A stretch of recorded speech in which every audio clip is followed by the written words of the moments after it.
Well, hello again to you all, and welcome back to our channel. And our next video is going to be a introduction into how to store your bottles, and also a tasting on a Rodenbach Vintage 2016. You don't get beer from 2016, do you, Luke? Well, what can I say? So I will address this video will be in two parts because I'm not sure how this beer is going to be as soon as we open it. It might hit the roof, it might do anything, so who knows. But firstly, though, we're going to start talking about how to actually store your bottles. So when it comes to storing bottles, it's ironically important to make sure you know how to do each bottle correctly. So um, some types of ales come with a solution called sediment in at the bottom, which is like horrible, yucky stuff that you do not want to drink. If you, for example, purchase a bottle which contains sediment, your aim again is to actually make sure you keep that bottle straight. Now, I can tell you for sure that this bottle right here is sedimented, and this bottle has been in my wardrobe at home for the last, oh God, 12 months, let's just say. It's not moved, so it's actually stayed.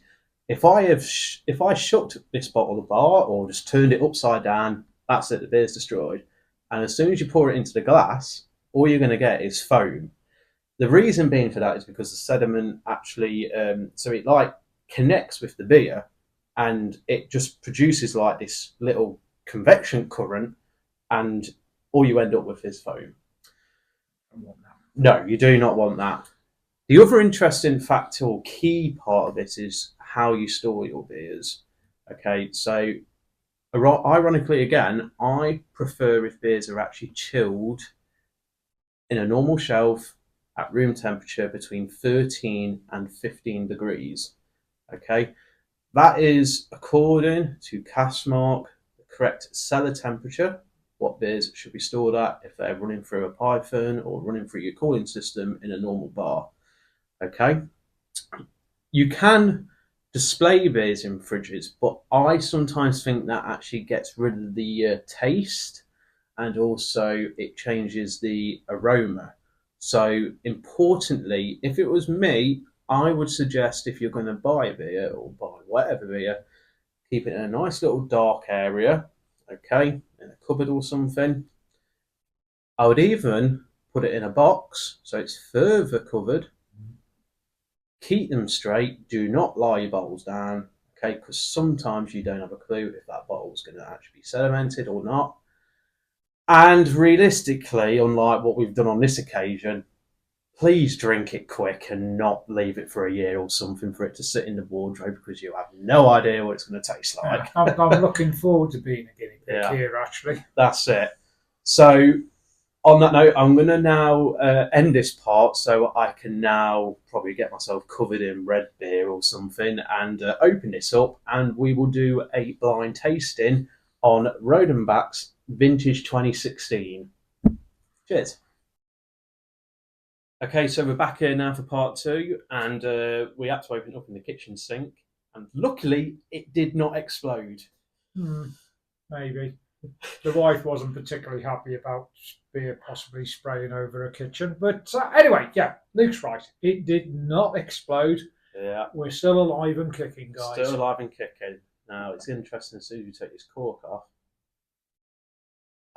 I just get very fruit smells there straight away, Chris. I mean, I'm assuming you would think the same as well. Very fruity. Very fruity. I'd add something like a bit of what's it called? Vinegar.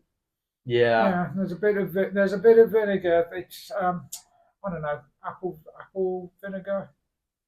Well, there might Interesting. be. That might. I mean, don't forget that's on the cook. Yeah. Let's see what happens. Let's just see we're what brave happens. enough to try. So I will say, guys. So this is a Rodenbach Vintage 2016. I will admit it did go out of date last year. Look, the point with beer or anything, best before date does not necessarily mean it's undrinkable. It might be. It might not be. And is it a Belgian beer? It's a Belgian beer, yes. Might be strong enough that it'll be okay. 7%, guys. 7%. Okay, so here goes. Oh, nice and dark. That's looking hopeful. Okay. No obvious gas. I'm not sure whether that's good or bad. Right, it's been in the cupboard for over 12 months, so who knows?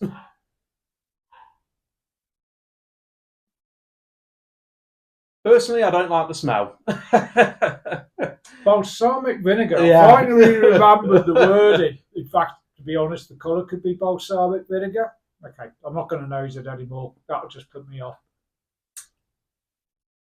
I think, to be fair, I think we found 7% beer doesn't last a year past its sell-by date. It sadly doesn't.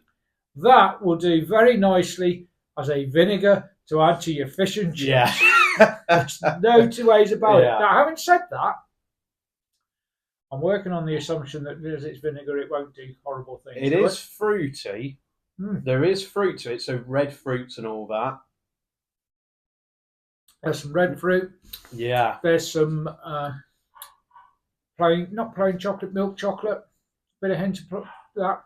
But main flavour is balsamic vinegar.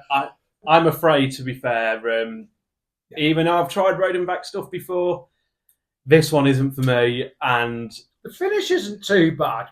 That's actually quite nice. But I'm not sure I want to drink the rest of it, even though it's lovely and clear looking. If you ever go to the Chinese and you always ask for a sweet and sour chicken or something, now